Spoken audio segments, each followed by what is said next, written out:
My name is Anika Adams, and thank you for tuning in to my model presentation entitled The Educator's Journey to Developing Their Identity. This is for Dr. Hajek's Communication Theory class. In class, we discussed a variety of designs and ideas. My model uses a classroom setting, and it also takes inspiration from the Greek god Atlas, as he holds up the world here. And I also wanted to consider the societal pressures and expectations that educators face within American society. And so based on these two images here, we see a woman wearing American flag, clothes that resemble the American flag. She's carrying a lot of items on her back. And then the next photo is an educator. It's entitled, "You Got This, the American Teacher." And she's carrying a lot of items also on her back. So this becomes an amalgamation after this initial image, and we'll go in a little bit deeper on the next slide. So again, I wanted to consider the societal pressures of that educators face within American society. In the first image, it is a Norman Rockwell illustration that was used in the Saturday Evening Post cover on September 4th, 1943. It's entitled "Liberty Girl, Rosie to the Rescue." He drew on a further rendition of Rosie the Riveter. Rockwell uses tools to convey just how important a part women played at home for the United States during World War II. And in the second image, again, I came across this online while researching an educator's version of Atlas, again, considering the societal pressures. It's a clear inspiration from Rockwell's art. It's actually a book cover illustrated by Al-Abazia, as it represents all that educators must face while also playing an important role in American society. The book is by Dr. Cola Pietro, and her book emphasizes a sustainable blueprint for becoming an educator. It's entitled, "You Got This, the American Educator." And we see in this image that she's wearing a sash that says budget cuts. She's carrying a first aid kit. There's a bunch of wires and cords with a sign that says church and state. And she is wearing PPE, especially after COVID, and carrying a rifle on her back, again, to represent having to deal with school shootings in American society. After considering the obstacles educators face, the development of their identity draws on Joseph Campbell's model called the hero's journey. His original version consists of 17 stages, and there have been more condensed versions that have been created, for stories, TV adaptations, etc.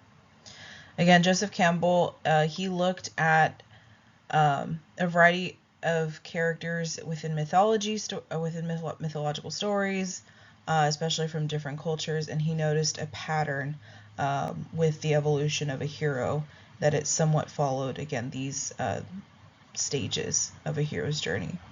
And so again, my model utilizes the version with 12 stages of a hero's journey to kind of simplify it a little bit. And we start with the call to action, right, with our hero. And we start in the known world and compared to the unknown world. And so it's divided into 3 stages: the separation, initiation, and return. And so they start at the beginning of the story or the journey. There is a call to action, and maybe there is a refusal of the call. They are scared of the unknown, but then they have a guide or a supernatural aid or mentor that helps them cross into the threshold into the unknown world. There are new allies and enemies that the hero faces or meets, and they experience a road of trials. And then they encounter the ordeal.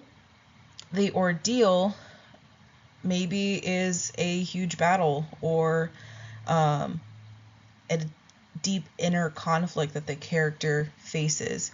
It's something that really challenges the character at, maybe at the climax of the story.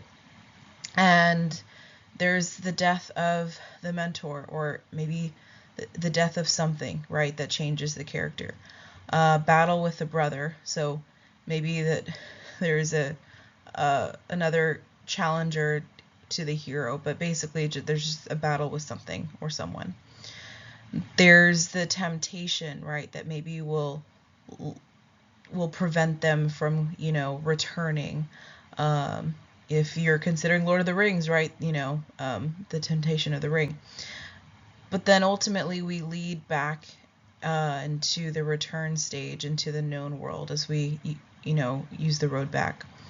Maybe there's a refusal to return. Maybe we don't know what it's like, or what life is going to be like after, we've gone through all of this trials and tribulations, right? And so, but then there's an ultimate reward leading us to become a master of the two worlds, of the known world and the unknown world. And so again, my model uses the hero's journey to explain the different stages in the development of an educator's identity. I may adapt some of these stages to help explain different communication theories. Communication theories I used within my model is our social identity theory, communication theory of identity, also referred to, abbreviated as CTI. I refer to the personal, communal, enacted, and relational frames. I utilize the standpoint theory and organizational control and organizational identification. As a subsect, I specifically looked at the bureaucratic control and concerted control. This is my model of the development of an educator's identity. We start at the beginning with the known world, the separation process. We have their original personal identity, who they know to be before they ever become an educator. And there is the call to be an educator. There's something that, they want more fulfillment out of their life, or they want to add meaning. And in order to do that, they have to refuse the life of the way that they're living, currently, and aim to pass certification exams. They're studying a lot, earning a teaching degree. And we see this with the bureaucratic control part of the theory. This theory talks about how it uses hierarchy and set of rational rules and consequences, such as rewards and punishments, to control behavior. Again, it's designed to be a fair system that aims to be transparent in relation to organizational goals and achievement, right? And so this was developed by James Barker. And within bureaucratic control, as the person tries to become an educator, they have to meet the requirements of TEA. Do they have the correct hours of, observation hours? Do they pass the number of certification exams for their content? And then once they do that, then they're hired within SAISD, right? So we see the chain of command, the bureaucratic control over, from the TEA, then SAISD, and then leading to the supernatural aid, right?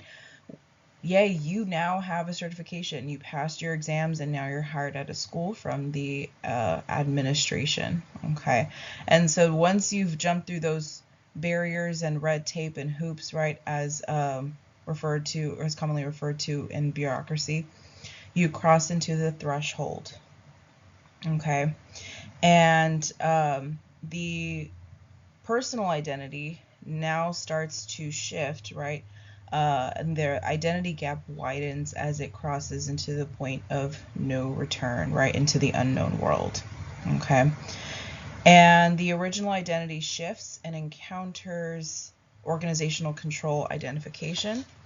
Within organizational control, we have concerted control, very much like the school, right? When you meet a mentor teacher, you meet your team. your coworkers, etc. The mission, you see the mission poster, you get the student and employee handbook. These are all clear examples of concerted control, as it relies on having shared realities, values, objectives within a school system, or even just within a school.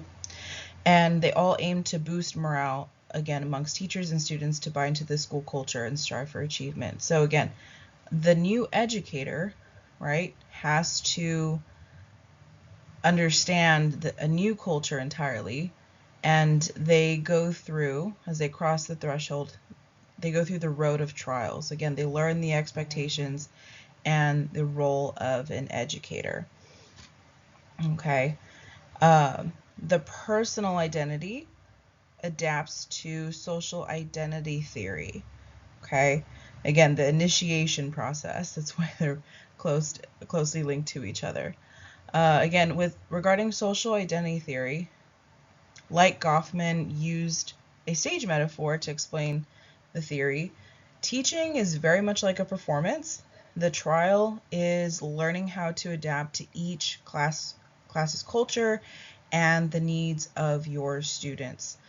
If they are considered SPED, if they are emerging bilingual, they have emotional needs, a variety of sorts, right, to meet the students, the needs of your students, and also to meet the objective of the lesson, and teaching to the rigor, etc.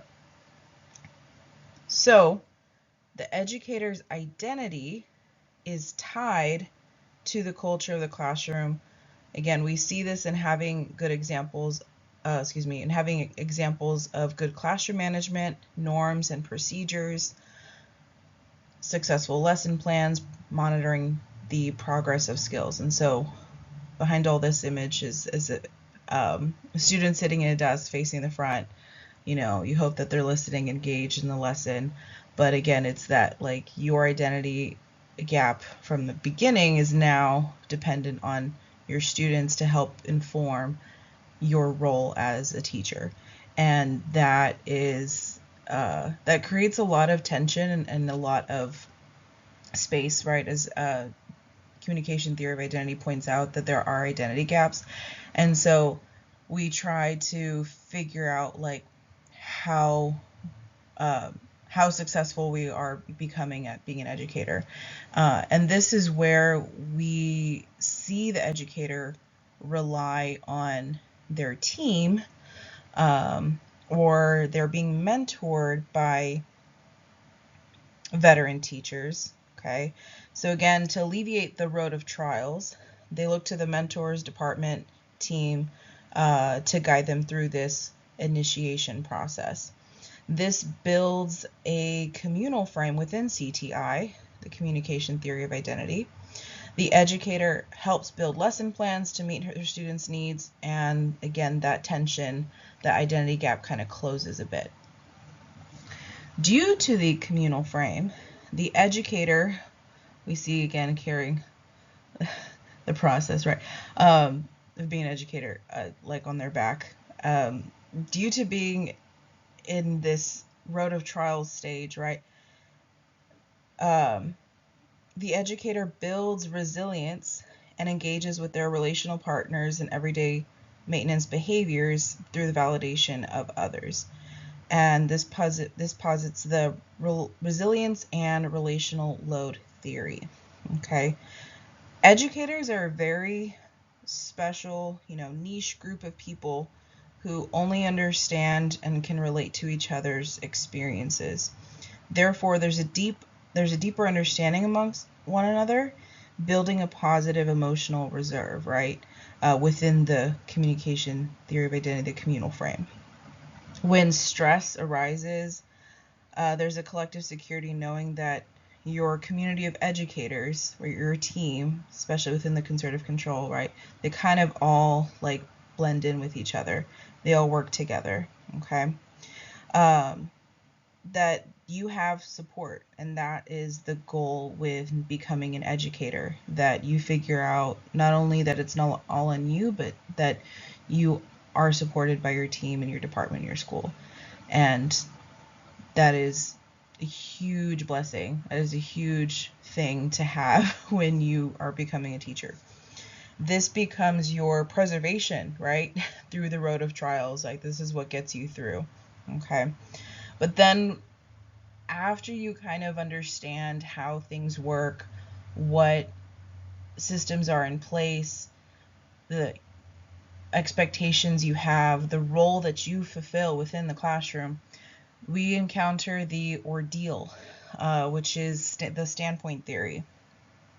So what standpoint theory is, according to the book, standpoint epistemology takes into account both the collective, right, which is this part over here, and individual dimensions of identity, as it recognizes that each individual has a unique standpoint formed by particular experiences while also sharing marginalization as a common ground. Okay. And essentially, right, taken from the book, to put that in perspective of an educator's point of view, an educator is faced with the realization that they know both their students' perspectives in the classroom when they come into the classroom as a byproduct of other socioeconomic issues, and they also know the dominant culture of the education system, right? They are an educator, they are certified, have a degree, they understand what that system looks like and how you move through that system. Whereas a lot of, I would say, especially if you're working at a Title I school, which is considered, lower income, you're servicing a population, you're working with a population that is more working class. You're seeing the points of view from the dominant culture of the within the education system, but also the points of view of your students, and therefore you're caught in the middle, right? So again, the educator must know the dominant culture of the system, education system, in order to negotiate for marginalized groups, as i.e. her students. Okay, so the educator sees from several vantage points within the classroom, and they must use what they know as leverage to manage the dominant educational system to teach their students, right? Based on the resources that they have. And this becomes a survival tactic. And the reason why I put the standpoint theory at the ordeal is because any preconceived beliefs, that you had in the beginning, right, in the known world, when we're called to be an educator, it's almost like that has completely shifted. Again, any beliefs you had about teaching are gone, and in a sense, there's kind of an ego death, if we want to get into psychology a little bit. And so the identity that you were managing and within the communal frame and all these aspects of theory, and you're finding your footing, you're finding your ground, again, you're confronted with the fact that it's like there's bigger systems at play. You have to manage your own identity within the dominant culture, and in order to do the best that you can and support and care for your students. Because standpoint theory suggests that those in power, i.e. bureaucratic control, policymakers, bureaucracy does not need to see from the standpoint of the quote-unquote oppressed. It is up to the educator to battle it out and find the road to success, right? And so that leads us, again, you maybe have a death of your own personal identity. The educator, right, then battles it out with systemic issues, measurements of progress, and higher expectations. They leverage their position by tracking student data, building relationships with parents, community members, policymakers within their local government. They have academic contracts with their students. They're building relationships constantly, and that you constantly have to, do administrative tasks as well, even simultaneously. And this leads to the enacted frame of communication theory of identity. So you start to, again, have more items that are related to a teacher, right? So again, the enacted frame is, presenting yourself in a way that you understand yourself to be as an educator, right? So maybe a mug, an apple, your whatever, what keychains you have on your ID lanyard. Mine's in particular says maestra, right? So relating that, to the culture or community of your students, especially if they speak Spanish. You'll have stickers, stamps for rewards. You'll start having different journals and, grades. So again, we see this within the communication theory of identity with the enacted frame. Because identity gaps exist, okay, the enacted frame isn't really enough, right, to kind of get us through this, right, in that aspect. So as we portray ourselves as an educator, we also have to measure the progress, like measure up, to the, temptation to not give up. Like we really have to push through, okay? And there, due to the identity gaps that exist within CTI, the enacted identity isn't enough. And there's a temptation to give up, which can be seen in the educator burnout over here, right? And there's an inner conflict of acknowledging how far one has overcome, right? From the very beginning, you've taken the tests, you've been hired, you've been, adopted into the organization, the school culture, you have a team, that people that rely on you, you connect with community members, your students, measuring progress.